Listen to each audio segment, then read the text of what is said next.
Praise lord అండి. దేవునికి మహిమ కలుగును గాక. ప్రార్థన చేసుకుందాం. పరిశుద్ధ గొప్ప దేవా నీకు స్తోత్రం, స్తుతి, మహిమ, ఘనత, ప్రభావం చెల్లించుకుంటున్నాం నాయన. ఈ సమయంలో ఉన్న పాటను మీ పాదాల దగ్గరికి వస్తుటకు నాయన మీరు మాకు ఇచ్చిన ధన్యతకి వందనాలు ప్రభా. నీ ప్రసన్నతను గురించిన సత్యాలు మేము నేర్చుకుంటుండగా అవును ప్రభా నైనా నేను ఎట్లా ముఖాముఖిగా చూడాలి ప్రభానైనా నేను ఎలా వెతకాలి, నీ అందు ఎలా నిలిచి ఉండాలి, వేచి ఉండాలనే సత్యాలు మాకు ఈరోజు నేర్పిస్తుండగా నాతోని వింటున్న ప్రతి బిడ్డతో మాట్లాడి మాకు సహాయం చేయమని యేసుక్రీస్తు నామములో ప్రార్థన తెలియజేసుకుంటూ సమర్పిస్తున్నాం తండ్రి, ఆమెన్. ప్రైజ్ లార్డ్ అండి. దేవునికి మహిమ కలుగును గాక. అయితే దేవాది దేవుడు ఈరోజు మనకి ఇస్తున్న వాక్యాంశం ఏంటంటే యెహోవా ప్రసన్నత.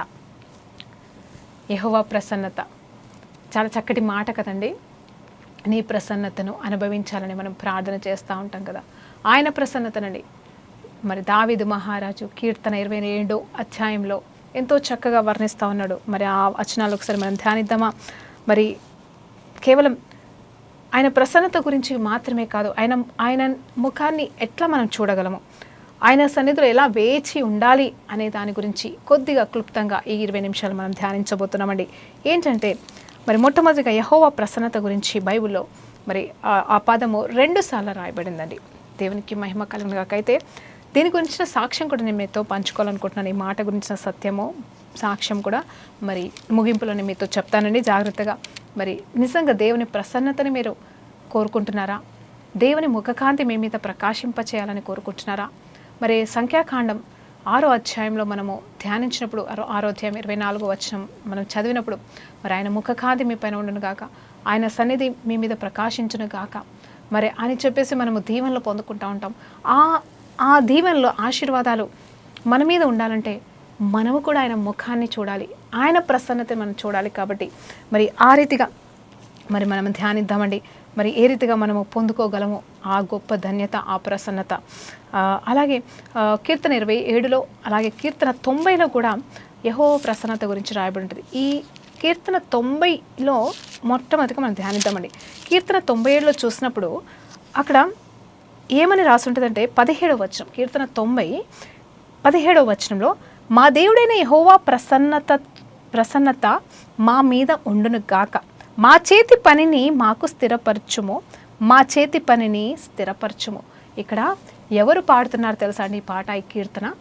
మోజెస్ గారు మరి దైవజనుడైన మోషే రాసిన ప్రార్థన. అంటే ఆయన ప్రార్థన, ఆయన కీర్తన ఏంటంటే మరి ఆయన మోజెస్ కాలంలో, తను జీవించిన కాలంలో ఇజ్రాయెలైట్స్ని నడిపిస్తున్న సమయంలో మరి ఆయన మరి దేవాది దేవుని గురించిన కార్యాల గురించి ధ్యానిస్తూ, ఆయన గురించి మాట్లాడుతూ మరి ఇజ్రాయెలైట్స్ విషయంలో మరి ప్రార్థన చేస్తూ ఆయన కోరుకుంటున్నది ఏంటి అంటే, దేవా మా దేవుడైన యెహోవా ప్రసన్నత మా మీద ఉండునుగాక.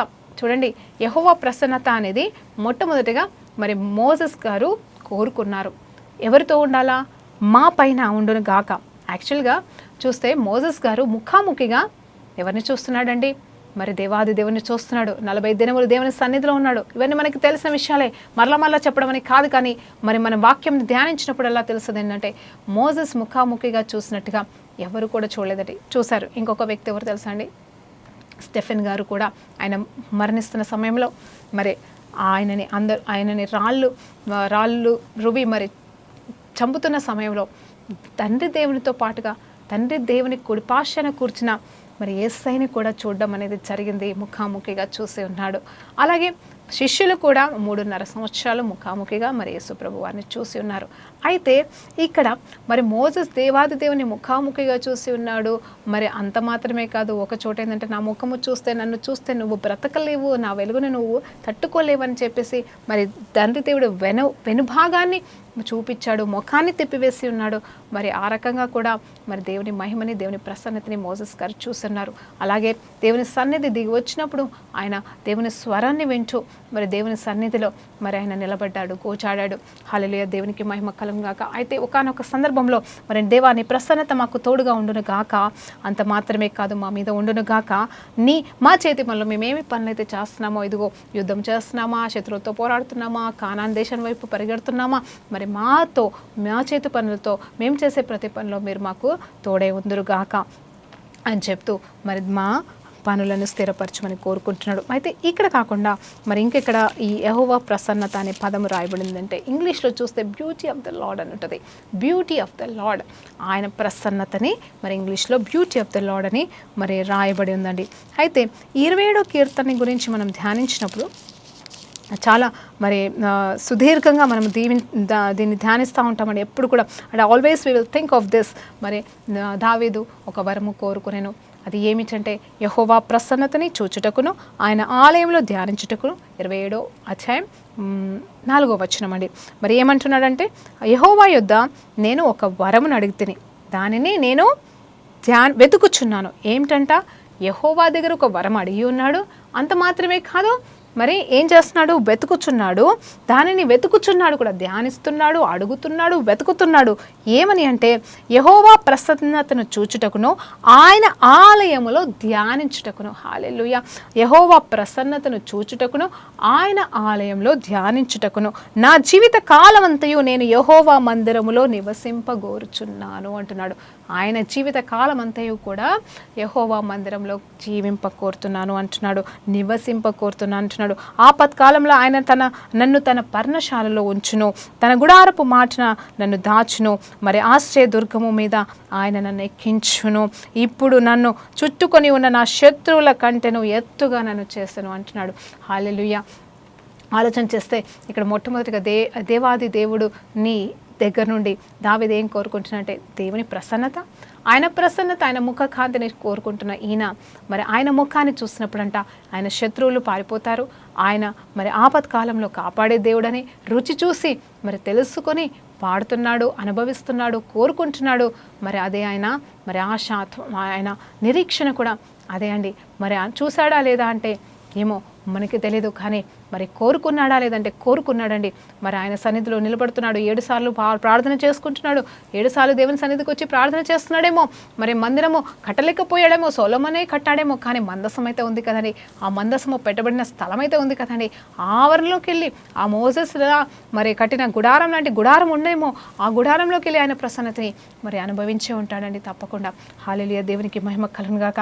అయితే ఈ కొత్త నిబంధన ప్రకారంగా చూస్తే మరి ఈ రీతిగా పాత నిబంధనలు చూస్తే ఈ రీతిగా యెహోవా ప్రసన్నత గురించి రాయబడి ఉంది. అలాగే మరి పాత నిబంధనలు చూసినప్పుడు ఈ రీతిగా ఉండే, మరి కొత్త నిబంధనలు చూసినప్పుడు ఏ రీతిగా ఉంది అనేది చూస్తే ఆయననే ముఖాముఖిగా చూసిన వాళ్ళు ఎంతోమంది ఉన్నారు కదండి. ఆయన వాక్యం రూపంలో ఆయన వాక్య రూపంలో ఎంతోమందిని దర్శించాడు, దర్శన రూపంలో దర్శిస్తున్నాడు. అలాగే మరి ప్రార్థించినప్పుడు ఆయన దిగి వచ్చి మాట్లాడుతున్నాడు, ఆయన మహిమని కుమ్మరిస్తున్నాడు. అవునండి, మరి ఒక చక్కటి మాట ఉంటుంది, మహిమ వెంబడి మహిమ, కృప వెంబడి కృపలాగా మరి ఆయన మహిమలో మనము మరి నిలుచువారిగా ఉంటూ మరి అద్దమనే మహిమలో మనము మరి ఆయన మహిమని చూస్తూ ఉంటామంట. మరి ఆయన మహిమ అంటే ఏదో ఒకటి మళ్ళీ ఆయన ప్రసన్నతనే అండి. అంటే ఆయన ముఖ కాంతి, హల్లెలూయా, అది మన మీద నిత్యం ఉండును గాక అని మరి సంఖ్యాకాండంలో మరొకసారి జ్ఞాపకం చేస్తున్నానండి. మరి రాయబడినట్టుగా ఈ నూతన నిబంధనలో మరి దేవాలయముగా పిలువబడుతున్న మన శరీరాలు, మనమే ఆయనకి ఆలయములుగా పిలువబడుతున్న మన జీవితంలో దేవుని ప్రసన్నత ఏ రీతిగా ఉండాలి, ఎట్లా ఉంటుంది అంటే ఒక్కటే మళ్ళా సూచన, ఒకటే మార్గం. మరి ఏంటంటే ఆయన వాక్యం అండి. ఆయన వాక్యం తప్ప ఇంకొకటి లేదు. ఆయన వాక్యాన్ని ధ్యానించినప్పుడు, ఆయన వాక్యం అనే అర్థంలో మనల్ని మనం చూసుకున్నప్పుడు, ఇదిగో ఆయన చేత పిలువబడిన మనము ఆయన ఆలయాలుగా ప్రకటించబడుతున్న మనము, అంటే ఆయన ఆలయాలుగా ముద్రించబడిన మనలో ఏ మచ్చను డాలను ఉంటే దాన్ని తొలగిస్తాడండి. ఎప్పుడంటే విని ఒప్పుకొని విడిచిపెట్టినప్పుడు, మనం ఆయన మాటకు విని లోపడి సరిచేసుకున్నప్పుడు ఆయన మనల్ని శుద్ధీకరిస్తాడు. అవునండి, ఒక్కసారి ఆలోచన చేస్తే ఈ మహిమ, ఈ ప్రసన్నత ఇవన్నీ కూడా మరి దేవుని నామంలో ఒకటే అండి. ఇవన్నిటిని మనము ఆలోచన చేస్తే ఆయనని మరి ఒక సందర్భంలో ఏమంటారంటే, ప్రభా I'm not looking to your hands but I'm looking to your face. నేను నీ చేతులను చూడట్లేదు, అంటే నీ దీవెనల వైపు నేను చూడట్లేదు, కానీ మరి నేను ముఖం వైపు చూస్తున్నాను అంటాడు. మరి మనకి తెలిసిన గొప్ప దైవజనుడు అండి, మరి ఎవరంటే దినాకరనయ్య గారంట. మరి ఆయన గురించి నేను సాక్ష్యం విన్నప్పుడు ఆశ్చర్యపడిపోయాను, ఇప్పటికీ ఆశ్చర్యపడిపోతూ ఉంటాను ఒక్కొక్కసారి. ప్రభా వీళ్ళు ఎలా అలా అడగగలిగారు అని నేను అనుకుంటా ఉంటాను.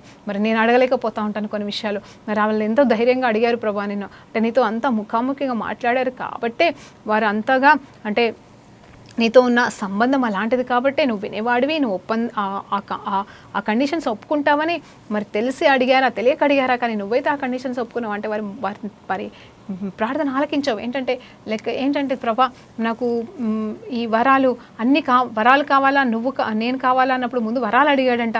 ఆ తర్వాత మళ్ళీ మరి నువ్వే కావాలి ప్రభా, నువ్వు ఉంటే వరాలు ఉంటాయని సత్యం తెలుసుకున్నాడంట.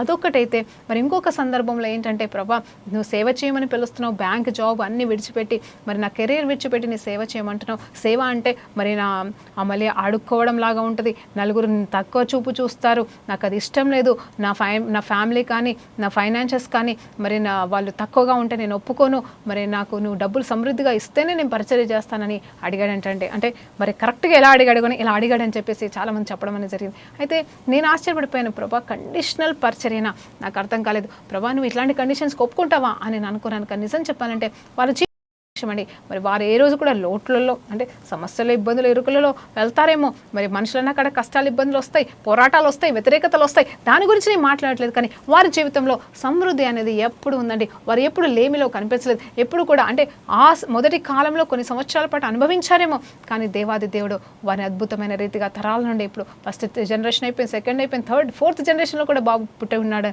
మరి నేనేమంటున్నానంటే వాళ్ళకి లేమనేది లేకుండా దేవుడు మరి అవును సరే నేను తప్పకుండా నువ్వు నా సేవ చేస్తావు కదా, మరి తప్పకుండా నేను ఇస్తాను అంటే ఆయన పెట్టిన కండిషన్, మరి దేవుని దగ్గర నేను తీసుకున్న తీర్మానం, ఆయన దేవుని దగ్గర ఒప్పుకున్న ఒప్పందం అంటే కేవలం ఆ ఒప్పందము ఆ మాట తీసుకుంటే సరిపోదండి, కానీ దానికి నమ్మకంగా అన్ని విషయాలలో నమ్మకంగా ఉన్నాడు. ఫైనాన్షియల్ విషయంలో ఎంతో నమ్మకంగా ఉంటే కానీ ఆ పరీక్షలో ఆ దేవుడు పెట్టిన ఆ కండిషన్లో నిలబడి ఉంటాడు.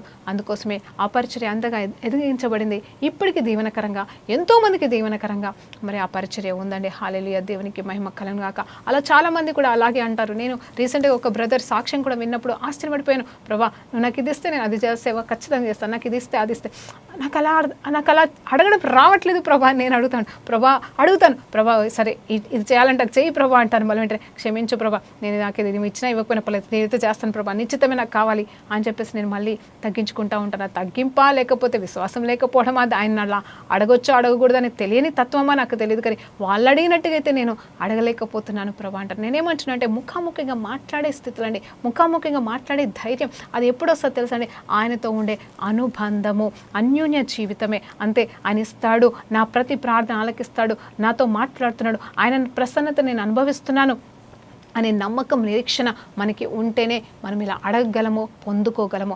అలాగే మన జీవితంలో కూడా మనం నిజంగా కోరుకోవాల్సింది ఏంటి అంటే ఆయన సన్నిధినే కదండి, ఆయన సన్నిధికి మించింది ఇంకొకటి లేదు. మరి మోసెస్ గారు ఒక మాట అంటారు, ప్రభా మరి ఇజ్రాయెల్స్ని బట్టి మరి మోసెస్ కూడా అడుగుతాడండి, ఏమని అడుగుతాడంటే ఆ సందర్భంలో అడుగుతాడు, మరి ప్రభా మరి ఇజ్రాయెల్స్ని బట్టి నువ్వు కోపగిస్తున్నావు, కానీ నువ్వు మాతో కానీ రాకపోతే మాత్రం నేను వెళ్ళను, నువ్వే రావాలి అంటే లేదు నా దూతను మీకు ముందుగా పంపిస్తాను, ఆ దూతని సహాయం చేస్తంటే లేదు, నువ్వు మాతో వస్తేనే, నీ సన్నిధి మాతో వస్తేనే పంపించలేకపోతే నన్ను ఇక్కడే చంపు అంటాడండి. నిజంగా అది ముఖాముఖిగా మాట్లాడిన అనుభవం కాదండి. అలాగా మనం అడిగితే దేవుడు మన ప్రార్థన ఆలకించడా, నీకు విశ్వాసం లేదా అని దేవుడు ప్రశ్నిస్తున్నాడు. నీ వెళ్ళే పనిలో నీతో పాటుగా దేవుడు రావాలంటే మనకు కావాల్సింది ఏంటి తెలుసా అండి, ఆ దినాకర్ అన్నయ్య గారు లోబడిన రీతిగా మనం లోబడాలా, నమ్మకంగా ఉన్నట్టుగా ఉండాలా. మోసెస్ నమ్మకమైన వాడు, సాత్వికుడు అంటున్నాడు, దేవుడు సాక్ష్యం ఇస్తున్నాడు. ఈరోజు నీ గురించి దేవుడు ఏ సాక్ష్యం ఇస్తున్నాడు, ఆయన ప్రసన్నతను కోరుకుంటున్నావు, కరెక్టే ప్రభా నీ ప్రసన్నత కావాలి, నీ ప్రసన్నత నా పైన కుమ్మరించు, నీ ప్రసన్నత నేను చూడాలి అని చెప్పేసి నువ్వు ప్రార్థన చేస్తున్నావేమో, పాడుతున్నావేమో, కానీ నిజంగా చెప్పాలంటే ఆయన నీలోనికి వచ్చి మరి ఆయన ప్రశాంతంగా జీవించే అంత మనస్సు, హృదయ స్థితి నీకున్నదా? ఆయన ప్రసన్నత నీలోనికి వచ్చి నివసించేంత ప్రశాంతత నీ హృదయంలో ఉందా అని అడుగుతున్నాను. ప్రశాంతత అంటే మరి దేవుడే ఇవ్వాలండి, నేను అనేది అది కాదు, గలిబిలి గందరగోళం గురించి నేను మాట్లాడట్లేదు, కానీ నేనేమంటున్నానంటే ఇదిగో మరి నీలో కలవరాలు కాదు, కానీ మరి కలవరాలని కలుగచేసే మరి దురాత్మ శక్తులు పనిచేస్తున్నాయా, నువ్వు తెరిచిన ద్వారాలు, సాతానికి తెరిచిన ద్వారాలు, మరి వాటి వల్ల వచ్చిన శాప పాపాలు ఇంకా నీలో ఉంటే ఆయన ప్రసన్నత నీలో ఎలా నిలుస్తుందండి, నీలో ఎలా నువ్వు అనుకుంటావు, అనుభవించగలవు. ఆయన సన్నిధి అయితే మనకి తోడుగా ఉంది, ఆయనైతే మనలో ఉన్నాడు, కానీ ఆ ప్రసన్నతని అనుభవించాలంటే మాత్రం మనలో ఎలా ఉండాలి తెలుసా? మనలో మచ్చైనను డాలైన లేని వారిగా ఉండాలి. ఒకవేళ అలాంటివి ఉన్నను ఒప్పుకొని విడిచిపెట్టేవారిగా ఉన్నప్పుడే ఆయన ప్రసన్నత మనలో నిలుస్తుంది. ఆయన ప్రసన్నతని మనం చూడగలము. ఆ యోగ్యత మనకు వస్తుంది. అది కూడా ఎలా వస్తుందో తెలుసా అండి? మరలా చెప్తున్నాను, ఆయన కార్చిన రక్తం ద్వారా. అవును, ఆయన ఇచ్చిన ఆ బోల్డ్నెస్ ఏంటంటే, ఇదిగో మిమ్మల్ని నేను పిలుస్తున్నాను. ఎక్కడికి? ఇదిగో కరుణాపీఠం మీద పరలోకంలో చిలకరించబడిన రక్తాన్ని బట్టి ఆ కరుణాపీఠం దగ్గరికి, నా సన్నిధి వైపు, నా దగ్గరికి మిమ్మల్ని పిలుస్తున్నాను. మరి మిమ్మల్ని పిలుస్తున్నాను అంటే మీకు రావడానికి అర్హతను కూడా ఇస్తున్నాను. ఆ రావడానికి అర్హత కూడా ఎలా ఇస్తున్నాను అంటే, ఇదిగో నేను కార్చిన రక్తం ద్వారా. మీ క్రియలు కాదు, మీ యోగ్యత కాదు, కానీ మీరు కడుక్కోండి అంటున్నాడు. ఇదిగో కడుక్కోండి. మీకు నాకు అడ్డంగా ఉన్నది పాపమే, కానీ నా చేతులు మరి చిన్న కాలేదు. మిమ్మల్ని దీవించడానికి, మిమ్మల్ని ఆశీర్వదించడానికి, మీకు నా ప్రసన్నతను చూపించడానికి నేనేమీ అడ్డంగా లేను, కానీ మీకు నాకు అడ్డుగా ఉన్నవి పాపాలు. కాబట్టి వాటిని విడిచిపెట్టినప్పుడు ఖచ్చితంగా ఆనాడు మోసెస్ చూసినట్టుగా, ఆనాడు అబ్రహాము చూసినట్టుగా, ఆనాడు ఇస్సాకు మరి దేవుని స్వరం విన్నట్టుగా, మరి వాళ్ళు మాత్రమే కాదు ఇంకెంతోమంది చూసినట్టుగా, అనుభవించినట్టుగా, ఇప్పుడు ఈ తరంలో ఈ కాలంలో కూడా ఎంతోమంది చూసినట్టుగా, విన్నట్టుగా మనం కూడా వింటాము, చూస్తాము, అనుభవిస్తాము. మీరు అనుభవిస్తున్నారో లేదో నాకు తెలియదు, కానీ ఒకానొక దినమున నిజంగా చెప్తున్నానండి, ఈ మధ్య కాలంలో నేను తెలుగు బైబిల్ చదువుతున్నాను. ఒకప్పుడు నాకు తెలుగు బైబిల్ చదవడానికి రాదండి. అయితే ఇంగ్లీష్ బైబిల్ చదువుతున్న కాలంలో ఒకరోజు కలలో నాకు ఏంటంటే, ఈ యెహోవా ప్రసన్నత అనే పదం క్లియర్గా మరి అక్షరాలతో కనిపిస్తుంది. అంటే లైక్ రిటర్న్ వర్డ్స్ అండి. నాకు అర్థం కాలేదు. ఆ నెక్స్ట్ డే నా ఫ్రెండ్కి పంచుకున్నాను. ఇదేంటి యెహోవా ప్రసన్నత అని ఒక పదము కనిపిస్తున్నది, దీని అర్థం ఏంటి నాకు తెలీదు, ఇదేంటి మరి నేను ఎప్పుడు ఆలోచన చేయలేదు అని అన్నప్పుడు, మరి యెహోవా ప్రసన్నత, మరి దేవుని సన్నిధిని అనుభవించుట అనేది మరి అని తను ఒక మాట చెప్పింది. తర్వాత తను ఇక్కడ ఆఫీస్కి వెళ్ళిపోయింది. నేను కూడా దాని గురించి ధ్యానిస్తూ, ప్రభా యెహోవా ప్రసన్నత, ఇదెందుకు నాకు కల్లో చూపించావు ప్రభా, ఇది ఎక్కడుంది పదం, ఈ పదం ఎక్కడ ఉంటుంది ఏంటి అనేది కూడా నాకు తెలియట్లేదు. కానీ యెహోవా ప్రసన్నత, యెహోవా ప్రసన్నత విన్నానేమో, కానీ అక్షరాలతో కనిపిస్తుంది, నాకు అర్థం కాలేదు. ఆ రోజు సాయంత్రం ఒక చర్చ్ యానివర్సరీకి వెళ్ళాల్సి వచ్చింది. నేను అదే ఫ్రెండ్ ఇద్దరం కలిసి వెళ్ళాల్సి వచ్చింది. వెళ్ళినప్పుడు అక్కడ ఆ చర్చ్ యానివర్సరీ సందర్భంలో మరి అక్కడున్న పాస్టర్ గారు మరి వాక్యం చదివి ఇదే వచనాన్ని చదవరండి, యెహోవా ప్రసన్నతను చూచుటకు అని చెప్పేసి మరి నేను ధ్యానిస్తున్నానని చెప్పేసి. నిజం చెప్పాలంటే నేను తెలుగు బైబిల్ చదివిన అనుభవం నాకు లేదు కాబట్టి, మరి నాకు బ్యూటీ ఆఫ్ ద లార్డ్ అని నేను చదువుంటానేమో అదే ఇంగ్లీష్ బైబిల్లో, దాని అర్థం యెహోవా ప్రసన్నత అని నాకు తెలియకపోవచ్చు ఆ కొత్తగా దేవుళ్ళలోకి వచ్చిన సందర్భాలలో, సంవత్సరాల్లో. కాబట్టి ఆయన చదువుతుండగానే నేను కూడా బైబిల్ తీసి చదివినప్పుడు మరి చూసినప్పుడు ఆశ్చర్యకరమైన రీతిగా, అంటే విత్ ఇన్ 24 hours అండి, నాకు రాత్రి కల్లో యెహోవా ప్రసన్నత అని కనిపించింది. మరి విత్ ఇన్ 24 hours నేను ఆ సర్వీస్కి వెళ్ళినప్పుడు, అటెండ్ అయినప్పుడు మరి అక్కడ యెహోవా ప్రసన్నతను చూచుటకు అని ఆయన సందర్భ సూచకంగా మరి ఆ కీర్తన చదువుతుండగా మరి ఆశ్చర్యం వేస్తుంది. హల్లెలూయా, దేవునికి మహిమ కలుగును గాక. వెంటనే ఇంగ్లీష్ బైబుల్ తీసి ఆ అంటే లైక్ అక్కడ ఉందని నాకు తెలియదు, కానీ మరి దేవుడు చూపించాడు. వెంటనే దాని ఇంగ్లీష్లో బ్యూటీ ఆఫ్ ద లార్డ్ అని, తర్వాత యెహోవా ప్రసన్నతని చూచుటకు దావీదు అంటే ఇప్పుడు ప్రభా దీని అర్థం ఏంటి ప్రభా? ఎస్, నేను కూడా నీ ప్రసన్నతను చూచడానికి నేను గోజాడాలా ప్రభా, దావీదులాగా గోజాడాలా, లేకపోతే నాకు ఇస్తున్నావా, నాకు చూపిస్తున్నావా అని నేను మరి కొన్ని దినముల పాటు మరి ఆ మాటని పట్టుకుని ఎంతో సంతోషించాను, గంతులేశాను. అవునండి, మరి అది ఏ రకంగా నా జీవితంలో నెరవేర్చబడుతుందో నేను చెప్పలేను, కానీ ఆ మాట మాత్రం దేవాది దేవుడు బైబిల్లో ఉంటుందని కూడా నాకు తెలియక ముందుగానే కల్లో క్లియర్గా చూపించాడు. తర్వాత బైబిల్లో చూపించాడు.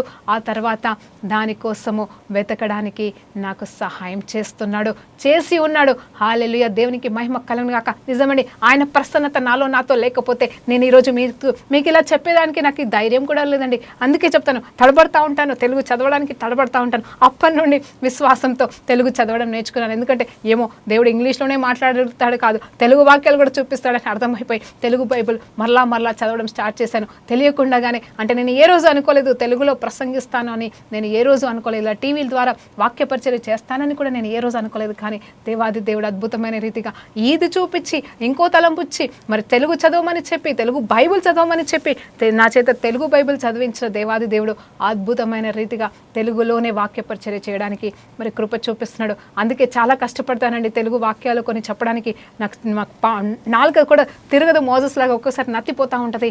మరి ఆయనకైతే అహరోను ఉన్నాడేమో, నాకైతే ఎవరూ లేరు ప్రభా నువ్వు తప్ప. ఒకవేళ నేనేమైనా తప్పు పలికితే ప్రభా విన్న వాళ్ళని నన్ను చూసి అసహించుకోకూడదు, నీకు అవమానం రావద్దని చెప్పేసి నన్ను నేను దేవునికి సమర్పించినప్పుడు దేవుడు అద్భుతమైన రీతిగా మరి నడిపిస్తూ ఉన్నాడండి. మరి అది నా సాక్ష్యం మాత్రమే. అయితే నేనేమంటున్నానంటే ఇక్కడ చూడండి, ఆయన ప్రసన్నతని చూడండి. ఇంకా అసలు ఆ మాటకి అర్థం ఏంటో తెలీదు, ఆ మాటకి ఎలా వర్ణించాలో తెలీదు. అసలు అన్నిటికంటే గొప్పది ఆయనే మరి ప్రసన్నతగా ఉన్నాడు. హల్లెలూయా, దేవునికి మహిమ కలుగును గాక. మరి చూస్తారా మరి ఒక కీర్తనలో మరి సంఖ్య గుర్తు రావట్లేదని మరి దేవుడు జ్ఞాపకం చేస్తున్నాడు. ఇదిగో యజమానుడి వైపు, హల్లెలూయా, యజమానురాలి వైపు ఎలాగే అయితే ఒక దాసి చూస్తూ ఆ రీతిగా మనం చూడాలంట, ఆ రీతిగా మనం కనిపెట్టాలంట. ఇదిగో దాసులు మరి అంతే కదండి, పనిచేసే వాళ్ళు ఎలా ఉంటారు అంటే వాళ్ళని నేను తప్పు పట్టట్లేదు, కానీ ఖచ్చితంగా అమ్మ నాకు ఇది ఇస్తుంది, అమ్మ నాకు అది ఇస్తుంది, అమ్మ నాకు ఇప్పుడు ఏమిస్తుందో, జీతం ఎప్పుడు ఇస్తుందో అని అలా ఎదురు చూస్తూ ఉంటారు ఆశతో. అంటే అది వాళ్ళు పెట్టే వాళ్ళైతేనే ఎదురు చూస్తారండి, పెట్టని వాళ్ళ దగ్గర వాళ్ళు కూడా ఎదురు చూడరు. అయితే ఎలా ఉంటుందంటే వాళ్ళు ఎదురు చూస్తూ ఉంటారు, అరే ఈరోజు అమ్మ నాకు ఏదేమన్నా ఇస్తుందేమో అని ఆశతో అడుగుతూ ఉంటారు. అంటే అడగకుండానే పొందుకుంటారు. వాళ్ళ తలంపులు మరి ఆ రీతిగా ఉంటాయి, ఆశతో ఎదురు చూస్తారు. వాళ్ళ కష్టార్జితాన్ని తీసుకోవడమే కావచ్చు, లేకపోతే మరి ఉచితంగా బహుమానంగా మరి యజమానుల దగ్గర పొందుకోవడమే కావచ్చు. వారు ఏది రీతిగా చూస్తారో ఆ రీతిగా మనం కూడా మరి దేవుని సన్నిధిలో చూడవలసిన వారు ఉన్నాం. కానీ ఇక్కడ ఏంటంటే మనం జీతకాలం కాదండి, మనం పనివారం కాదు, మనము మరి దేవుని దగ్గర మన నిజమే మనం పనివారమే, ఆయన చేతి పనులమే. కానీ దానికంటే ముందు ఎవరమండి? ఆయన బిడ్డలమైన మనల్కి ఆయన ప్రసన్నతని దాచిపెట్టుకుంటాడా? శ్రేష్టమైన బహుమానాలు ఇవ్వడా? ఆయననే మనకి సొత్తు కాడా? హల్లెలూయా. ఆయన సన్నిధికి వెళ్ళడానికి పర్మిషన్ కావాలా? తండ్రి సన్నిధికి వెళ్ళడానికి పర్మిషన్ కావాలా? పేరెంట్స్ గదిలోకి వెళ్ళడానికి నిజంగా 90% పర్మిషన్ అయితే అవసరం లేదు కదండి. అదేదో సందర్భం పరిస్థితులను బట్టి మరి ఒక్కొక్కసారి మరి పెద్దవాళ్ళు అయిపోతానో కొద్ది మనం అడుగుతాం, కానీ చిన్నపిల్లలైతే వెళ్ళిపోతూనే ఉంటారు. మమ్మీ డాడీ ఎక్కడున్న వాళ్ళకి పర్మిషన్ అక్కర్లేదు. అలాగే మనం కూడా చిన్న బిడ్డల్లాగా మన తండ్రి దగ్గరికి పరిగెత్తుకుంటూ వెళ్ళిపోదామని అంతకన్నా మనకి ఇంకా వేరే మార్గం లేదు. ఆయన మనకి అర్హతనిచ్చాడు, యోగ్యతనిచ్చాడు. ఈ ప్రసన్నతని అనుభవిస్తే చాలండి, నమ్మితే చాలు దేవుని మహిమను చూస్తావంట. నమ్మితే చాలు దేవుని మహిమ చూస్తావంట. ఆయన ప్రసన్నతనే ఆయన మహిమ అయినప్పుడు మరి కేవలం అద్భుతాలు సూచక్రియలనే మహిమలెంబడి ఎంతకాలం పరిగెడతారో నాకు అర్థం కావట్లేదు. కానీ ఆయన ప్రసన్నతని భూమి పైన మనం అనుభవిద్దామండి. చాలామంది చెప్తారు కదండి, మనము ఇక్కడ స్తుతించడం నేర్చుకోవాలి, ఇక్కడ ప్రార్థించడం కంటే స్తుతించడం నేర్చుకోవాలి, ఆరాధన నేర్చుకోవాలి. ఎందుకంటే మనం పరలోకంకి వెళ్ళాక 24 గంటలు మనం ఆరాధన చేసుకుంటూ ఉంటాము దేవుడికి అని చెప్తా ఉంటారు. అయి ఉండొచ్చు, అదే నిజం కావచ్చు. నేనేమంటున్నానంటే మరి పరలోకాన్ని ఇక్కడ ఆరాధన చేసి అక్కడ కూడా ఆరాధన చేసేదే కదా, ఇక్కడ చేసినా చేయకపోయినా పర్లేదని కూడా కొంతమంది వాదిస్తూ ఉంటారు. ఏది ఏమైనా నేను ఒక మాట అంటాను ఏంటంటే, ఆయన ప్రసన్నతని పరలోకంలో అందరూ చూస్తారు, కానీ భూలోకంలో ఎవరు చూస్తారంటే నమ్మకమైన వారే చూస్తారు. పరలోకంకి వెళ్ళాక ఎట్లాగా ఆయన కనిపిస్తాడు, ఆయన మరుగై ఉండడండి, ఇంకా ఆయన దాచుకుని ఉండడు. ఇప్పుడు కూడా ఏం దాచుకుని లేడు. ఆయన సర్వాంతర్యామి, సర్వశక్తిమంతుడు, సర్వోన్నతుడు, ఆయన అన్ని వేళలా అంతటా ఉన్నవాడే. కానీ మనము చూడలేకపోతున్నాం. ఎందుకంటే శుద్ధ హృదయాలు ధన్యులు, వారు దేవుని చూచుతారంటే కేవలం కళ్ళతో చూడడం, ఆయన ఆకారాన్ని చూడడమే కాదు, కానీ ఆయనని ఏ రూపంలోనైనా ఏ విషయంలోనైనా వాక్యపరంగా మరి దర్శన పరంగా మరి ప్రకృతిలో కూడా ఆయనని మనం చూడొచ్చు, ఆయన సన్నిధిని మనం అనుభవించవచ్చు, ఆయన ప్రసన్నతని మనం చూడొచ్చు. అలాగనే మరి ఇక్కడ దేవాది దేవుడిని ప్రసన్నతని మనం చూడగలిగిన వారంగా యోగ్యతని సంపాదించే యేసు రక్తం చేత కడగబడి ముద్రించబడి ఆయన బిడ్డలమనే సత్యం మనల్ని ఏల్తుండగా ఈ ప్రసన్నతని మనం చూస్తాం. అంత మాత్రమే కాదు, ఆయనని డైరెక్ట్గా మనము ఎత్తుక్కుంటాం. ఇక్కడ చూడండి ఆయన ఏమంటున్నాడు, నేను ఒక వరమును, చూడండి ఆయన ఏమంటున్నాడు, ఐఎమ్ సర్చింగ్ అంటున్నాడు. నేను ఒక వరముని అడిగి తిని వరం కోరుకుంటున్నాడంట. తర్వాత ఏమంటున్నాడు, నేను వెతుకుచున్నాను అంటున్నాడు. దొరికిందా లేదా ఇక్కడ రాయబడలేదు, కానీ ఏమంటున్నాడు, యెహోవా ప్రసన్నతను చూచుటకు, ఆయన ఆలయంలో ధ్యానించుటకు నా జీవిత కాలమంతయు నేను యెహోవా మందిరంలో నివసింపగోరుచున్నాను.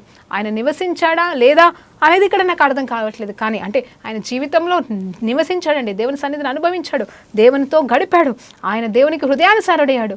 ఇక్కడ మార్పు లేదు. కానీ ఇక్కడ చూస్తుంటే కోరుకుంటున్నట్టుగా ఉంది. మరి దీని తర్వాత ఎన్ని రోజులకి అనుభవించాడేమో ఆ హృదయానుసారుడైతే అనైతే ముందుగానే పేరు పెట్టబడ్డాడు. ఆయనకి ఎప్పుడు తెలిసిందో నువ్వు హృదయానుసారుడు అంట, దేవునికి హృదయానుసారుడు అని దేవుడినికి పేరు పెట్టాడు అన్న విషయం మరి అతనికి ఎప్పుడు తెలిసిందో.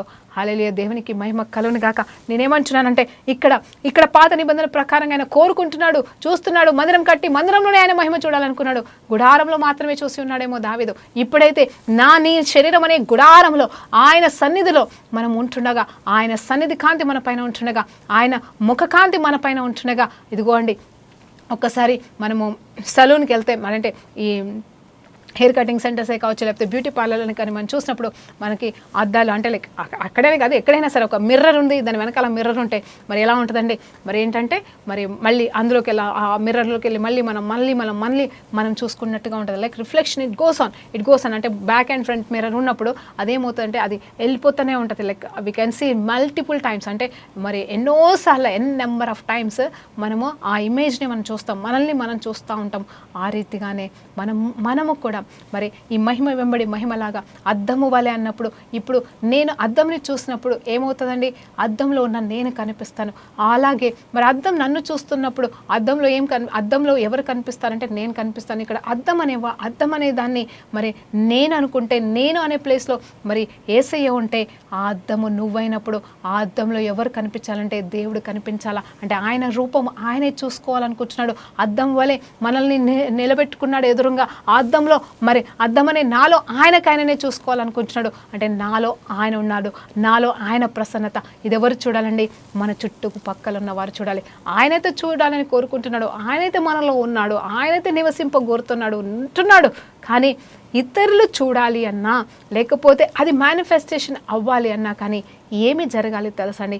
నీ నమ్మకత్వము, నీ పరిశుద్ధత అనేది నిత్యము నిరంతరము నీకు తోడై ఉన్నప్పుడు ఈ ప్రసన్నతని చూస్తావు. అంతేకాని దీనిలో ప్రయాసం కాదండి, దీనిలో ఏదో పరిగెత్తేది లేదు, ఉపవాసాలు ప్రార్థన కాదు, లేకపోతే సంవత్సరాల కొలది దీక్షలు కాదు. నేనలాగా కోరుకుంటున్నాను, వరము కోరుకుంటున్నాను, వెతుకుతున్నాను అని వెతకాల్సిన అవసరం లేదు. ఆయన దగ్గరగానే ఉన్నాడు, ఆయన సమీపంలోనే ఉన్నాడు, ఆయన నీలోనే, నాతోనే, మనతోనే ఉన్నాడు.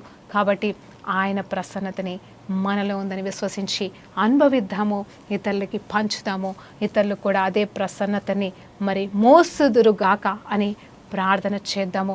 ఇదండి నిజమైన క్రైస్తవ స్వరూపం. ప్రార్థనతో ముగించుకుందాం. పరిశుద్ధ గొప్ప దేవానికి స్తోత్రమయ్యా. ఈ సమయంలో మరొక్కసారి యెహోవా ప్రసన్నత గురించి క్లుప్తంగా మాతో మాట్లాడిన దేవా, సమృద్ధిగా నాయన తండ్రి మా అంతరంగంలో నీ ప్రసన్నత ఏలును గాక, నివసించును గాక. మేము ఇతరులకి దీవెనకరమైన పాత్రలుగా మా ద్వారా నీ ప్రసన్నత ఇతరులకి ప్రజ్వలింపులాగా సహాయం చేయమని యేసుక్రీస్తు నామములో ప్రార్థన వీరు కూడా సమర్పిస్తున్నాం తండ్రి. ఆమేన్. ప్రైజ్ లార్డ్ అండి. దేవునికి మహిమ కలుగును గాక.